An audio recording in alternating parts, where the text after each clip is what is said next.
नमस्कार मु परमेश्वर बल आज किसी कहवाई मुझे आज एपाई आसी वीडियो मध्यम मु गोटे कथा सरकार को कहवा चाहूँगी जितेबाला राष्ट्र निर्माण रे छात्र मानकर भूमिका गुरुत्वपूर्ण अच्छी किंतु ओडिशार छात्र छात्री भाग्य निर्धारण पर आम आज उच्च न्यायालय काठगड़ार आम आज भिक्षा मागुचु। दुखर विडंबनार विषय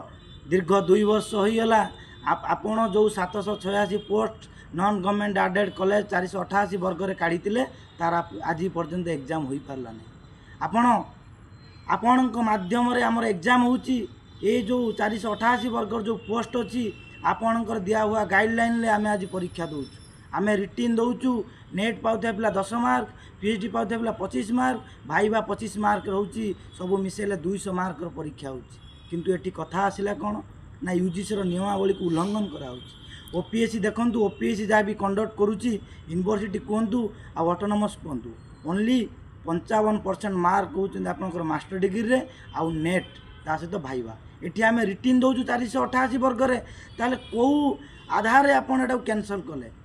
किंतु दुखर कथा कहवा चाहूँगी आमे जिते केस कलु डबल बेंच रे से आम सांगे आपड़ आसी केस कले आम स्वागत जन आशा थिला गरीब श्रेणीर मेधावी छात्र छात्री मैंने केस कले हुए तो बहुत लंबा टाइम जीव जो सरकार आम हाथ में हाथ मिसेदेले लगी हुए तो 2-3 मास भर आम केस सरीज किंतु आज कष्ट लगुच दीर्घ 1.5 वर्ष होगा आम आज कोर्टर काठगड़ार आम आज न्याय मागुचु किंतु शेष में आम कौन पाचु ना तारीख पर तारीख जोटा कि आज साधारण पिलांकर मनर कष्ट आ कोह को कई देखापी ना तेणु आपण को मु अनुरोध करुच्ची उड़ीसार थिबा प्रत्येक मेधावी मानकू आमे जो दीर्घ 1.5 वर्ष है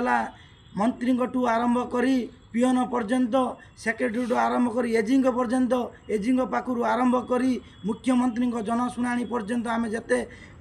जेते हेई पारिछि आमे देखा करिसेंती आमे मेल करिसेंती ट्वीट करिसेंती तार न्याय आज आमे पाइले नाही।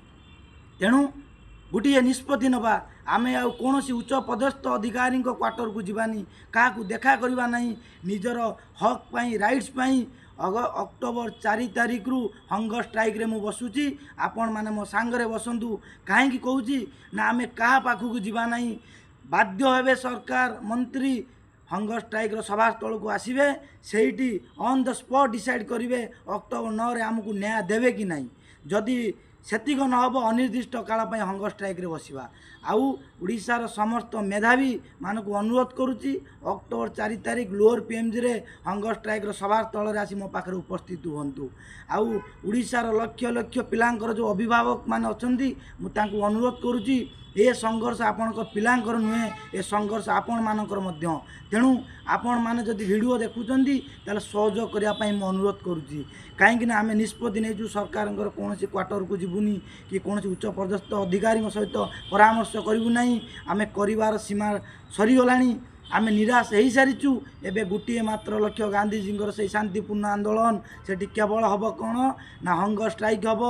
जेपर्यंत आम न्याय पाइनु से पर्यंत अनिर्दिष्ट काल आम हंगर स्ट्राइक रे बसबी आपण मानकर सहयोग नित्यांत आवश्यकता अच्छी आउ पेरेंट्स मान अनुरोध करुच्ची आपण माने आसंतु आम पाखरे बसंतु। जय हिंद, वंदे उत्कल जननी।